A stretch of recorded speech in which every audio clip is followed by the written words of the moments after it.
Jeremiah 2:11. Has a nation ever changed its gods? Yet they are not gods at all. But my people have exchanged their glory for worthless idols. My people have exchanged their glory for worthless idols. Now, have you any time wanted something so badly that you exchange it for something much more valuable, only to realize later on that you made a terrible mistake? I was reading of a 17-year-old boy in China who to buy an iPad, he sold his kidney. In 2011, Wang Shanku, he decided to sell one of his kidneys so that he can have his hands on 2 Apple devices. He peddled his organ, his kidney, in a black market for an equivalent of $3,200, that is about 2.3 lakhs. And he used that money to buy an iPad 4 and an iPad 2, iPhone 4 and an iPad 2. And just a few months after the surgery, Wang developed an infection for his remaining kidney, and that eventually resulted in organ failure. Over the years, his condition became so severe that he was unable to leave his bed and required daily dialysis to clear the blood in his toxins.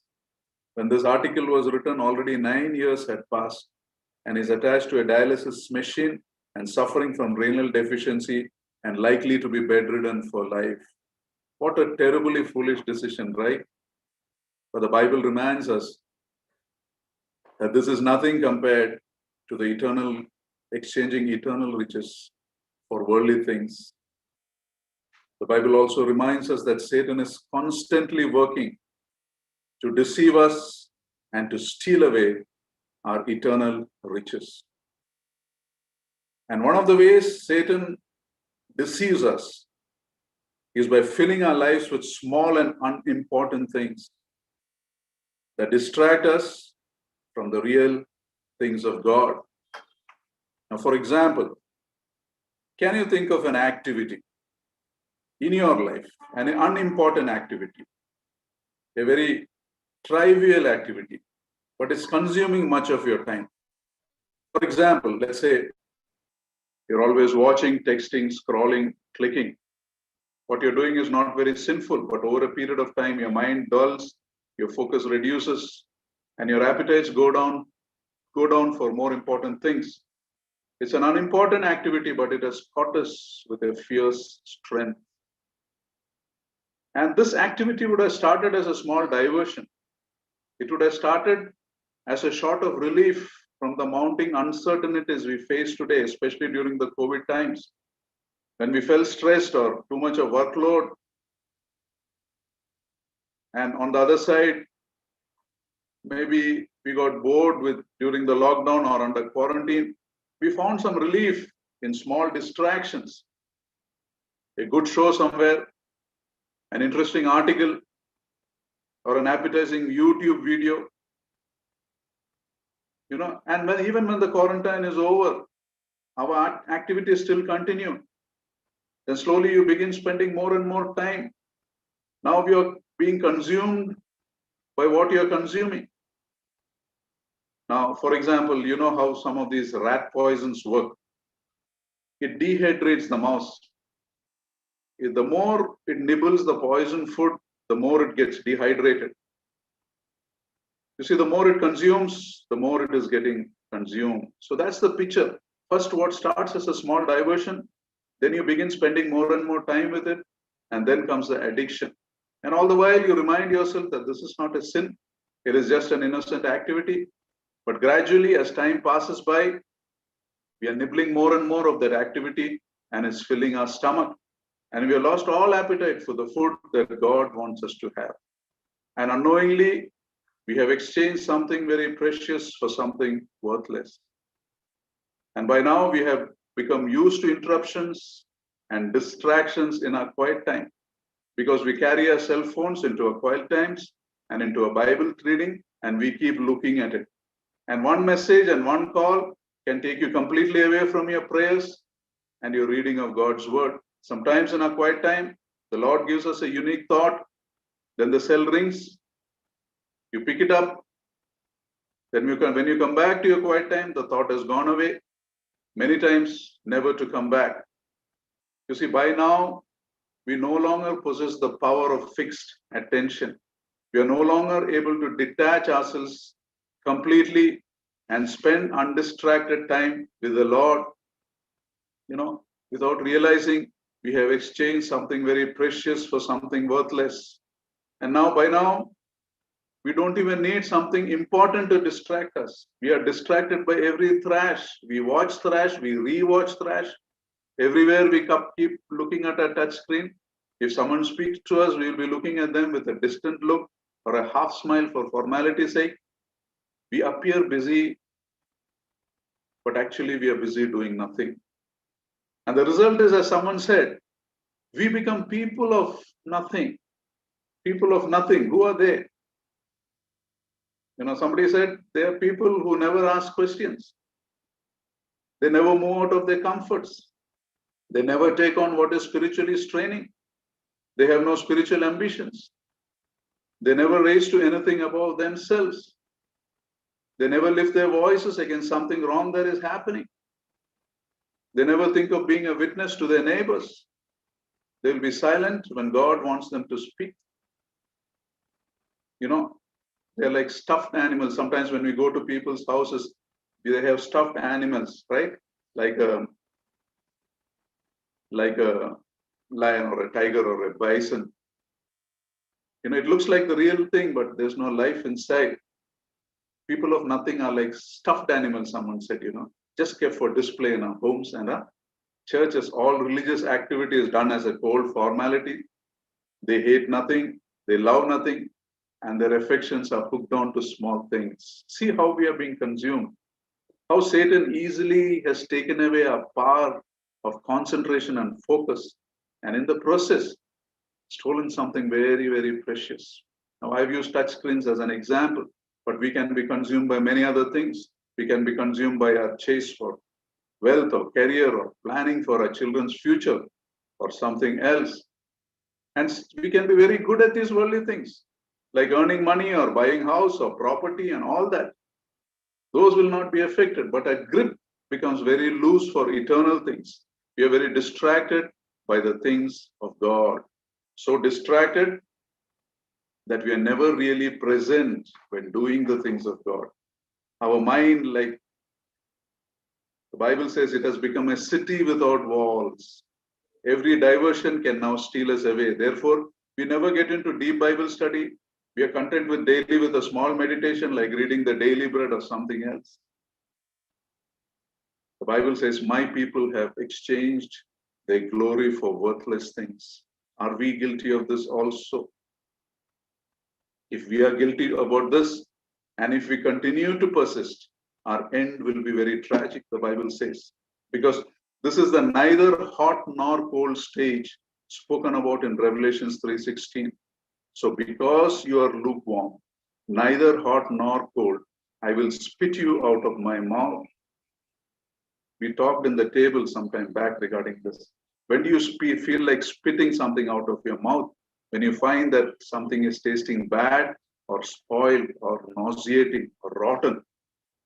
That's the point. God finds this behavior rotten and disgusting. He does not like your presence with him. And the great tragedy is these activities that took us away from the Lord, these activities are not greatly enjoyable either. C.S. Lewis writes of a man's last words while he was dying. He had lived all his life running after unimportant things, and he says something like this on his deathbed. He says, now I realize I have spent most of my life doing neither what I should have been doing, nor what I liked doing. See, a life spent doing neither what you like to do, nor what you should have done. That's a tragedy, to realize at the end of your life that the things we were doing in place of the things of God were not very enjoyable either. So that's a takeaway for us. Life is short. Eternity presses near. Don't let Satan tempt you into wasting the few breaths we have on earth on what is trivial and unimportant. Don't exchange your glory for worthless things. We must overcome this tendency of getting stuck with the worthless things, this tendency of becoming people of nothing. Now, how do we overcome? If you are serious, I will share two practical suggestions. One is your time with God must not be disturbed by anything. Remove every distraction. Put your cell phone away in silent mode. I started practicing this, keeping my cell phone away for long hours, not holding in my hand. And so much of my time was redeemed.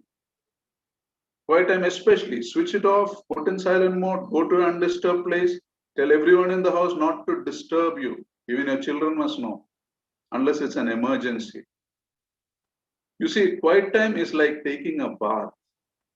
You know, there's a privacy when you're taking bath, right? It's a time of cleansing. Now, why do we take a bath every day?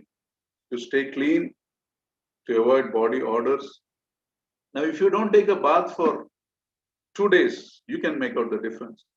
You don't take a bath for a week, others can make out the difference. And it's the same spiritually. When you spend time with God, it's like taking a spiritual shower. You get cleansed.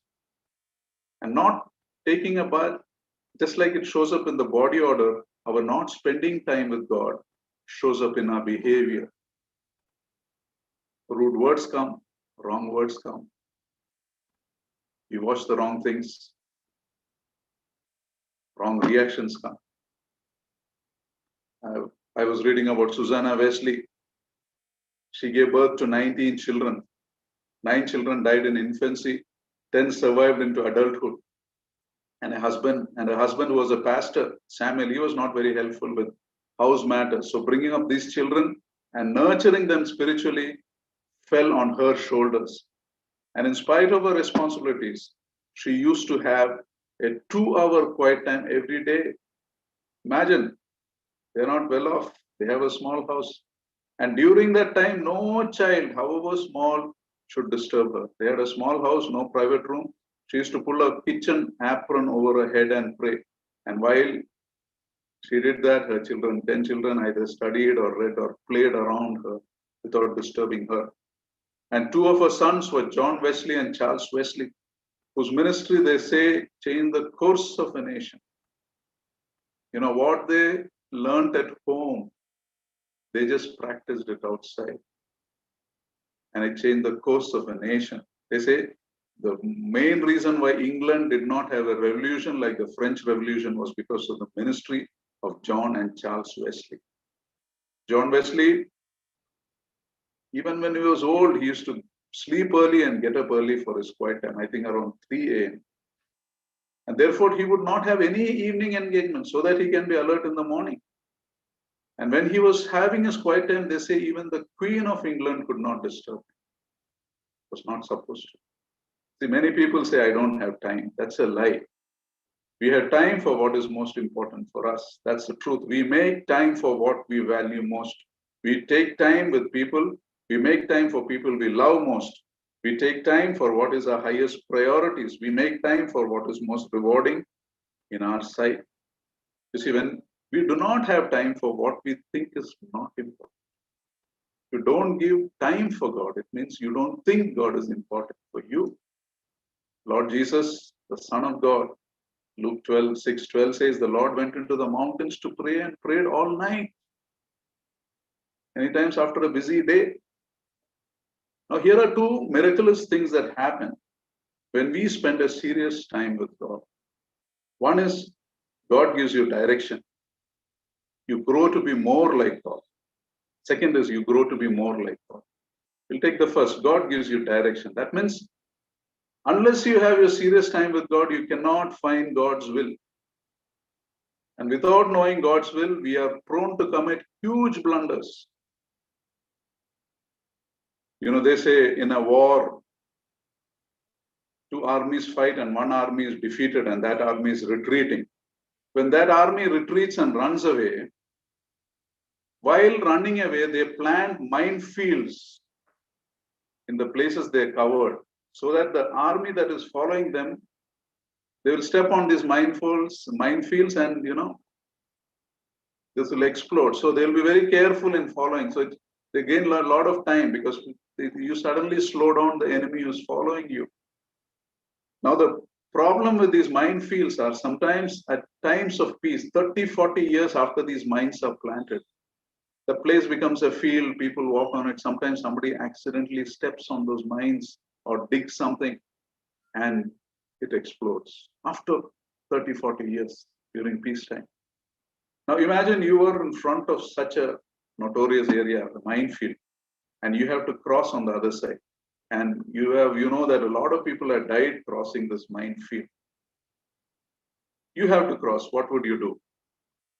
For example, if a person would come who regularly crosses the field and tells you, I'll hold your hand, you walk beside me. I've been through this, I go 10 times through these places, you just walk behind me.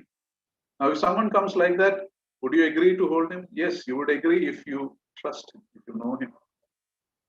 If you know him, then you would just take his hand. You won't leave his hand till you cross that minefield.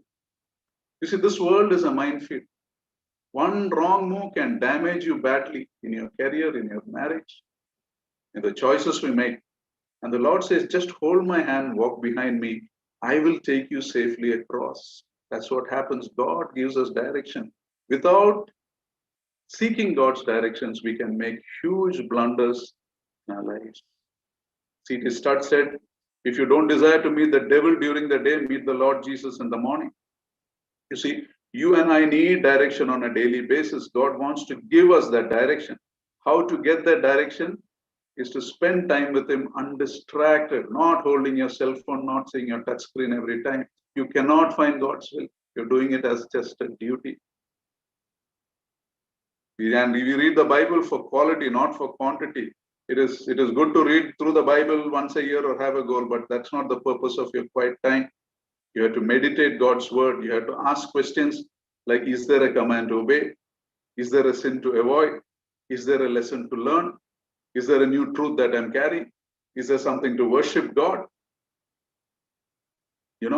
And as you learn, you must obey. You see, our spiritual train runs on two rails.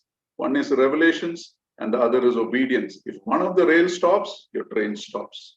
So learn to obey.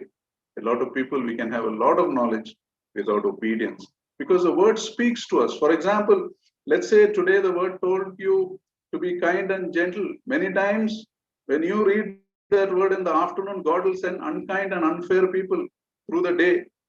You see, the theory was in the morning and the practical comes in the afternoon. You have to learn to obey. So that's the first miraculous thing that happens when you spend serious time with God. He gives you direction. The second miraculous thing that happens is you grow to be more like the Lord. The more time you spend with God, the godlier you become. Spend time watching the screen, your character will be shaped by the people you're watching. Spend time studying God's word with him in prayer, and your character will be shaped by the character of the Lord Jesus Christ. And here you see the reason why Satan will try his best to get you distracted and stop you from having a quality time with God, because he trembles at the presence of godly people. Submit to God, resist the devil, and he will flee from you. Satan trembles at a person who submits to God. The most powerful person in this world after God is not Satan, but a believer who submits to God. Satan flees from such kind of a person. So are we spending that time with God every day? Do it, and that will be the best decision you made in your life. You see, unless you protect your quiet time with God, you're cutting off your source of strength, your source of guidance, your source of wisdom. And your usefulness to God will be limited, and you will be inconsistent in your Christian life. And if you observe, you will clearly notice that our day goes differently when we start it with God's word and spend a quality time with God. The day goes differently. And then you realize it is such a privilege to have a quiet time. It is not a duty.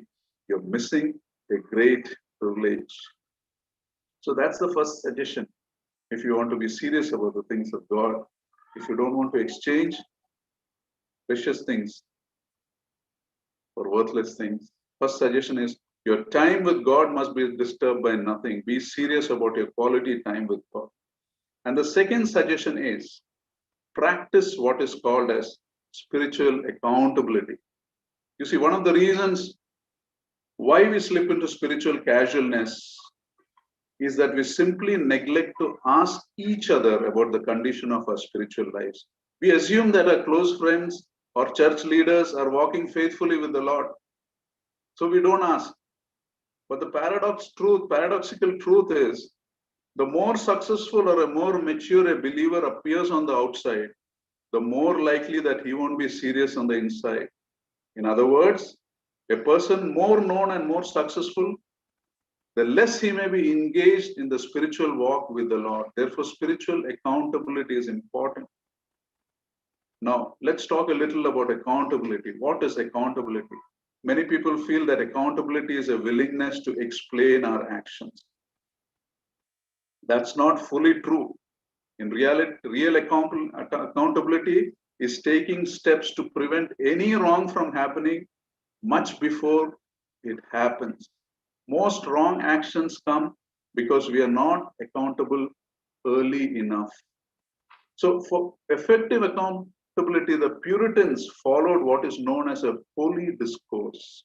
The Puritans meticulously followed some basic disciplines of Christian life, like meditation, silence, solitude, prayer, and fasting. And along with that, they followed what is called as a holy discourse.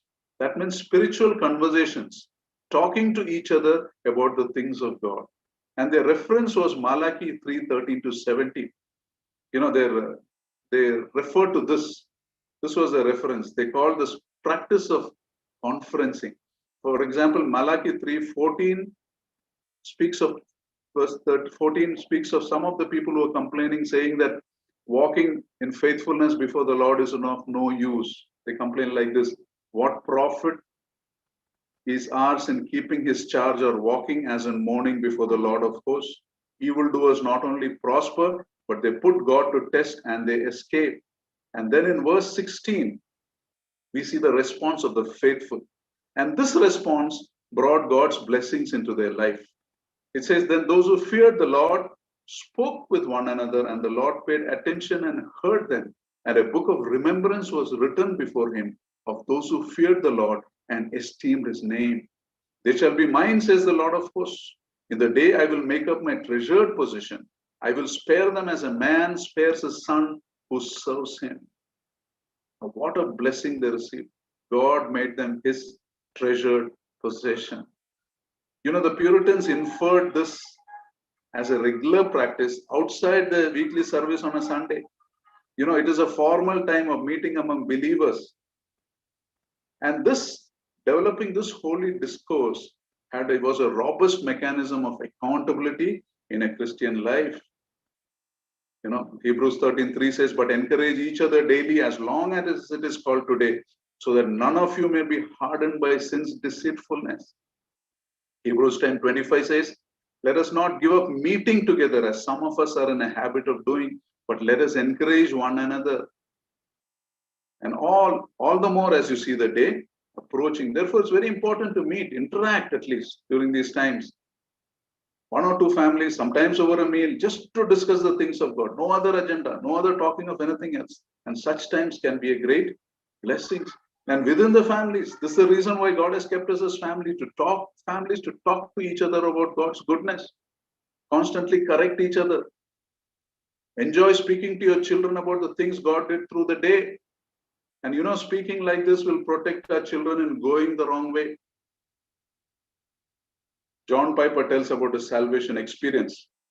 He says he does not remember when he was saved. His mother told that he made the sinner's prayer when he was 6 years old.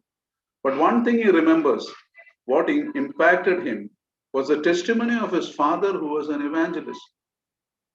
He used to share everything with the family. He says, my father was the happiest man I have known. And when we are going on a long trip on our car, he and my mother used to sit in front and they used to sing.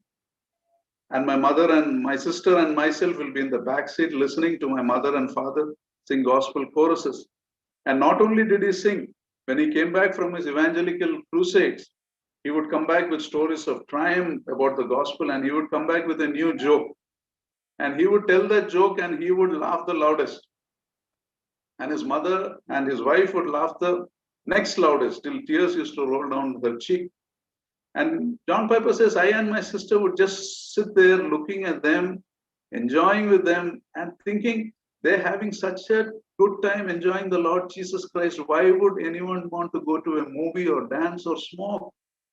And John Piper says, this is the reason I think when I became a teenager, I did not become rebellious because I lived in a glorious family. You see, the way we enjoy God's presence attracts our children and protects them from going in the wrong ways. So we talked of two things we should practice to redeem a life that is wasting away: a serious time with God and practicing spiritual accountability. Remember the takeaway. Life on earth is short. Eternity is coming closer and closer. Don't let Satan waste the few breaths we have on earth in doing what is unimportant. Always remember, it's good to be ambitious, good to have a house, but remember the property that you own, it belonged to someone else before you came, it will belong to someone else after you go.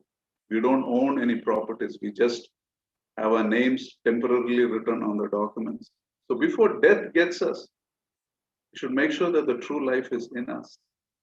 Maybe not have to say at the end of our lives, I spend my life doing neither what I like to do or what I should have done. D.L. Moody says something like this: our greatest fear should not be the fear of failure, but our greatest fear must be the fear of succeeding in something that did not really matter. I'll repeat it.